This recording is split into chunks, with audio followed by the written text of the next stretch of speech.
ह्या सोप्या पद्धतीने एकदा जर का तुम्ही ओल्या नारळाची आणि रव्याची बर्फी बनवली ना, तर तुम्हाला खरं सांगू का तुम्ही बाहेरून विकत आणायची नक्की सोडून देताल. अगदी 2 साहित्यात तयार होते. त्याचबरोबर फक्त 10 मिनिटं लागतात ही बर्फी बनवण्यासाठी आणि खायला तर खरंच खूप भारी लागते. तर बनवायची कशी? चला तर मग बघूया.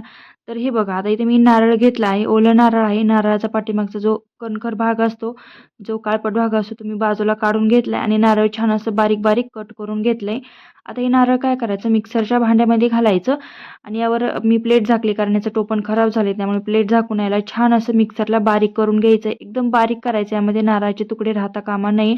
तर बघा एकदम छान असं बारीक याला मी करून घेतलं. यामध्ये कसले नारळाचे तुकडे शिल्लक राहिलेले नाहीत. एकदम बारीक याची मी पेस्ट तयार करून घेतली.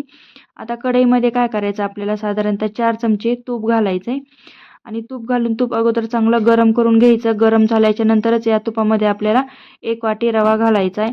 तर फक्त 1 वाटी रव्यापासून आज आपण ही बर्फी बनवणार आहोत. 1 वाटी रव्यामध्ये आपल्याला कमी अर्धा किलो ही बर्फी तयार होते 1 वाटी रव्यामध्ये आणि बनवायला सुद्धा खरंच खूप सोपी आहे. फक्त 10 मिनिटात बनते. त्याचबरोबर खायला त्याहून अधिक मस्त. तर मग बघा आता हे रवा यामध्ये घालून घेतला. आता रवा यामध्ये चांगला व्यवस्थितपणे भाजून घ्यायचा. तर इथे सर्वात महत्त्वाची गोष्ट रवा तुम्ही तुमच्या आकारानुसार भाजू शकता. तुम्हाला जर थोडीशी पांढरट बर्फी हवी असेल तर थोडासा कमी रवा भाजा आणि थोडीशी जास्त डार्क हवी असेल तर इथे थोडा जास्त रवा भाजला तरी काही चालतो. पण इथे मी एकदम मध्यममध्ये भाजला आहे, ना जास्त पांढरा ना जास्त डार्क.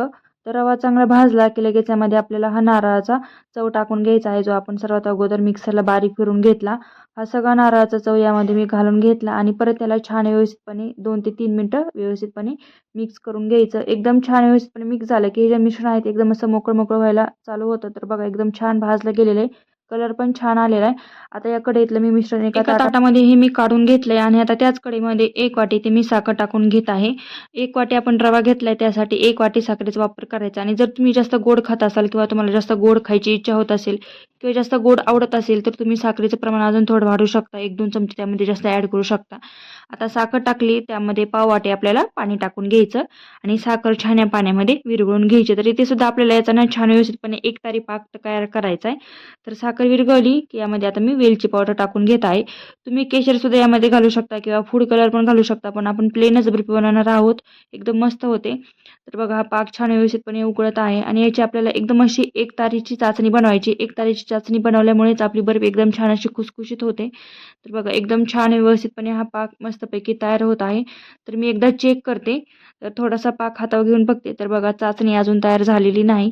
आणखीन पाक चिकट झालेला नाही. त्यामुळे अजून याला थोडा हा पाक शिजून द्यायचा आणि 5 मिनिटं याला मी चांगला शिजवून घेतला. नंतर चेक केली तर एक तार आली होती. एक तार आली की लगेच आपण जे मिश्रण तयार करून घेतलं आहे ओल्या नारळाचा आणि रवा चांगला भाजून घेतलेला, तो यामध्ये घालून घ्यायचा आणि लगेच मिक्स करायचा. मी सरसकट रवा यामध्ये लगेच घातलेला नाही. थोडा अगोदर घातला आणि नंतर परत डबल घातला. तर 2 टप्प्यामध्ये मी घातला आहे. एकदा घातला तरी चालतं, पण मी 2 टप्प्यामध्ये ॲड केला आहे आणि लगेच याला मिक्स करून घ्यायचं. ते मी व्हिस्करच्या सहाय्याने मिक्स करत आहे. चमच्याने किंवा उलथण्याने केलं तरीही चालतं आणि हे जे मिश्रण आहे ना ते एकदम असं छान घट्टसर होईपर्यंत त्याला मिक्स करायचं आहे.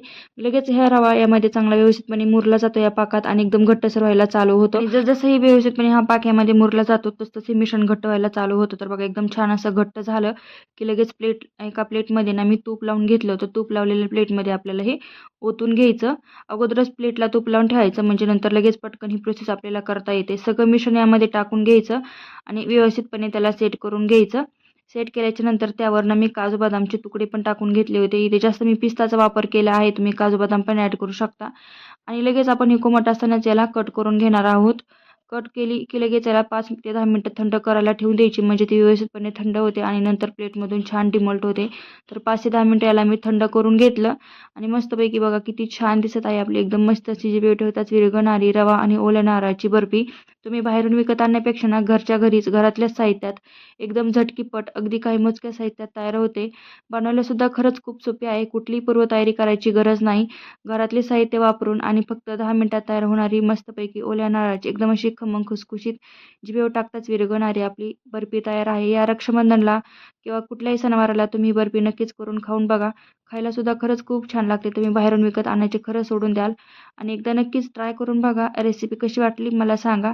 त्याचबरोबर रेसिपी आवडली असेल तर नक्की लाईक, सबस्क्राईब, शेअर करा आणि अजून कुठल्याच तुम्हाला रक्षाबंधन स्पेशलच्या रेसिपीज पाहायला आवडतील ते सुद्धा मला कमेंट बॉक्समध्ये सांगायला विसरू नका.